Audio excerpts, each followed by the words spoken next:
Садыр Жапаровдун 2020-жылдагы Октябрь окуяларынын 1 жылдыгына карата кайрылуусу. Кыргыз Республикасынын президенти Садыр Жапаров бүгүн 5-октябрда 2020-жылдагы Октябрь окуяларынын 1 жылдыгына карата кыргызстандыктарга кайрылуу жасады. Төмөндө мамлекет башчынын кайрылуусу. Урматтуу мекендештер, кадырлуу калкым, 2020-жылдын 5-6 октябрындагы окуяларга 1 жыл толуп турат.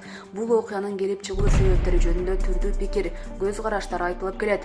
Сиздерге белгилүү болгондой, былтыр Кыргыз Республикасынын жогорку кеңешине депутаттарды шайлоо одоно мыйзам бузуулар менен өтүп, адилетсиздик орун алгандыгына байланыштуу. Шайлоочулардын нааразычылыктары күчөп, шайлоонун жыйынтыктарын жокко чыгаруу талабы катуу коюлган. Бул талапка өз учурунда жооп берилбегендиктен нааразы болгон элдин калың катмары бийликти кулатууга мажбур болгон. Мындай жагдайдын пайда болушуна 2010-жылы Кыргыз Республикасынын Конституциясынын редакциясынын парламенттик президенттик башкаруу формасына өтүү деген таризеге мамлекеттин кызыкчылыктарына туура келбеген өзгөртүүлөрү себеп болду десем жаңылышпайм.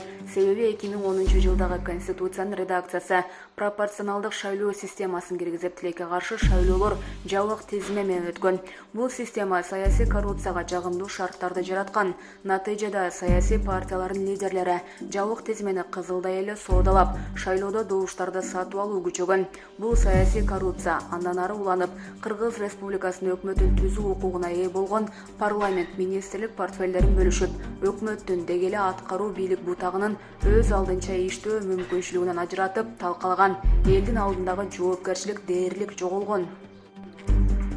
Парламент өкмөткө, өкмөт болсо кайра парламентке түртүү салып, президент эч нерсе болбогондой мамиле кылып отуруп, жоопкерчиликти эч бир бийлик бутагы алгысы келбей калган. Бардык бийлик бутактарынын легитимдүүлүгү күмөн жараткан абалга кептелген. Конституциянын 1 беренесиндеги бийликтин ээси эл деген негизги принцип одоно бузулган.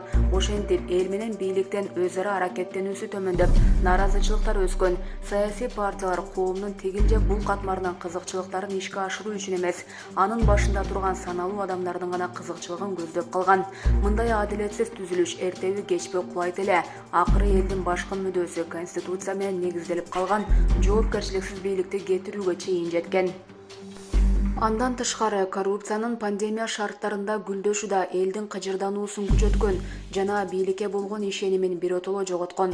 Ошол күндөрү жарандык араздашуунун оту тутанып, мамлекеттин кыйрашын шарттайт деген кооптонуулар менен коштолуп, душмандарыбыз сүйүнүп, досторубуз күйүнүп турган. Бирок биздин акылман элибиз, даанышман журтубуз анда саясий чайкоочулуктан, чагынчылдыктан өзүн бийик кармаарын көрсөттү.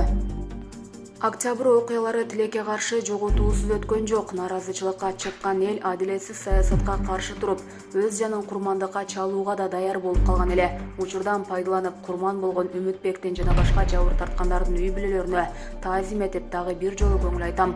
Андан кийин деле абалдан чыгуу, элдин социалдык экономикалык муктаждыктарын ыраатка салып кетүү оңойго турган жок. Мамлекетибизде тынчтыкты жана стабилдүүлүктү сактап калуу үчүн тез аранын ичинде тийиштүү чараларды көрүүгө туура келди.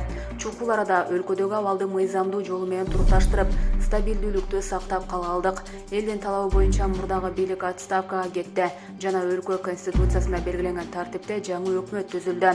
Бул 21-кылымдын башындагы Кыргызстанда болгон ири бурулуш окуялардын бири экенинде шек жок. Бул жеңиш жалпы Кыргызстандын элинин жеңиши болду. Элдик бийлик кыска мезгил ичинде өлкөбүздө саясий жана социалдык туруктуулукту калыбына келтирди. Кыргыз Республикасынын жаңы бийлигин эл аралык коомчулук тааныбайт деген сандырак кептер четке кагылды. Бардык эл аралык милдеттенмелер буга чейинки 2 жана көп тараптуу келишимдер менен макулдашуулар толугу менен аткарылууда. Урматтуу мекендештер, эң башкысы Кыргыз эли дагы бир жолу аргы саясий окуяларга, чагынчыл күчтөргө карабай, өз ынтымагын, өлкөнүн стабилдүүлүгүн баарынан жогору коёорун далилдеп берди. Ал эми биздин алдыбызда ары олуттуу жана ары жооптуу милдеттер турду. Элдин талабын аткаруу максатында убадаланган конституциялык реформалар ишке ашырылды. Ал коомчулуктун кеңири катмарынын ар бир тармак боюнча дасыккан адистердин катышуусундагы көптөгөн талаш тартыштардын негизинде иштелип чыгып, бүткүл элдик добуш берүү аркылуу кабыл алынды. Эң негизгиси элдин мүдөөсү ишке ашып, Конституциянын жаңы редакциясы илимпоздор, коомдук ишмерлер жана жалпы элдик талкуунун негизинде иштелип чыгып, 2021-жылдын 11-апрелинде жалпы элдик референдумда колдоо тапты. 2021-жылдын 5-майында Конституциянын жаңы редакциясы бекитилди. Октябрь окуяларынан кийин өлкө саясий, социалдык экономикалык жактан оор абалга кептелген кез эле элдин колдоосу менен мамлекет башына келген адам катары мен чоң жоопкерчиликти мойнума алдым. Муну менен мен элге гана таянып, элге гана ишенип, элге гана кызмат кылууну негизги багытым деп кабыл алдым. Себеби буга чейинки эгемен Кыргызстанда болуп өткөн революцияларда элдик демократиялык бийлик гана биздин уут болуп сакталып калышыбызда жана мамлекетибиздин көз карандысыздыгынын чыңдалышын шарттары баарыбызга чоң сабак болду. Мыйзамдуулук, жоопкерчилик, ачык айкындуулук жана эң башкысы адилеттүүлүк гана элдин ишенимин кайтарып, өлкөбүздүн ынтымагы менен өнүгүүсүн кепилдей алары айкындалды.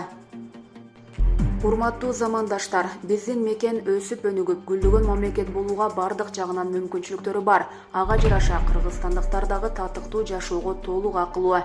Биз элибиздин жашоо деңгээлин көтөрүүгө, адилеттүү коом курууга багытталган жолубуздан тайбайбыз.